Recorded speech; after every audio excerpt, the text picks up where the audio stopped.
Long before Europe invented banking, before the Knights Templar's famous credit networks emerged, China did something far more radical. It created paper money backed not by metal, but entirely by trust. And with that, it established the first large-scale fiat currency system in history. Here, money, power, and history come together, and the story we often think we know is actually incomplete. Western history generally tells us Rome invented banks, Italians developed accounting, the Netherlands gave birth to modern capitalism. These may be true, but they are not the whole story. Because before all of that, China faced a huge problem. Its economy was so large that its old monetary system was no longer viable. The moment copper ran out of stock.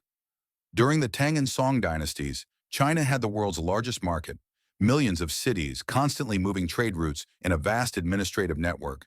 But at the heart of the system were tiny copper coins. A merchant had to carry tens of thousands of coins to make a substantial payment. Imagine carrying heavy sacks of copper, tied with ropes, over mountains and across rivers. This hardship had become unbearable with a growing economy.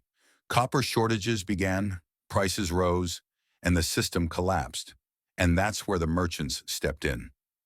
As always, they found a practical solution. The world's first paper money as born merchants in Sichuan began depositing their copper coins at a trustworthy shop and receiving a jiaozi, a paper receipt, in return.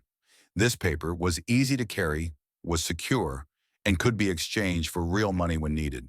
This was the first paper money to circulate in history. Moreover, it was created entirely by merchants, not the state. As the system spread rapidly, the Song dynasty had to make a decision.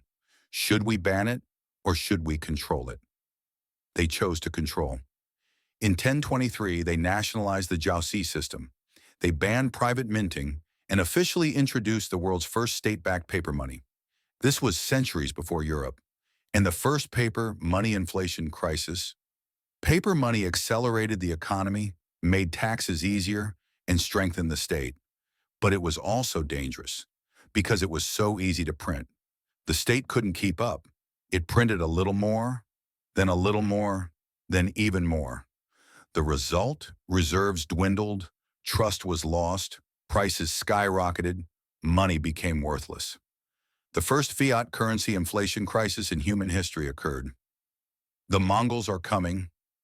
Kublai Khan and the Great Experiment. When the Song dynasty collapsed, the Mongols appeared on the scene. But Kublai Khan had a difference. He understood the power of money. Instead of abolishing paper money, he completely embraced it. Thus, the world's first empire-wide single currency emerged. A single paper currency was used across a vast geography, from Korea to parts of Iran. Marco Polo saw this system and was fascinated. When he spoke of paper money which was treated like gold, he was telling Europe something incredible. Because at that time, for Europeans, non-metallic money was almost like magic. The same story. Again, overprinting and collapse. However, every fiat currency system falls into the same trap. It is always easier to print money than to collect taxes. The Mongols made the same mistake. In the 1300s, the system collapsed with hyperinflation. When the Ming dynasty came to power, the first thing they did was to completely ban paper money. China stayed away from its own invention for centuries. So what was really learned? Despite everything, the idea of paper money survived. Because it was necessary. Money is a technology. When a society finds a more efficient method, it cannot revert to the old one.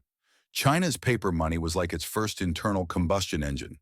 Dangerous, unstable, but revolutionary. China learned this at the time. The true foundation of its money is not metal, but trust. When trust is broken, the system breaks too. The easiest thing to print is money. The hardest is trust. And the same rule still holds true today. He who controls the money controls the story, and he who controls the story controls the value.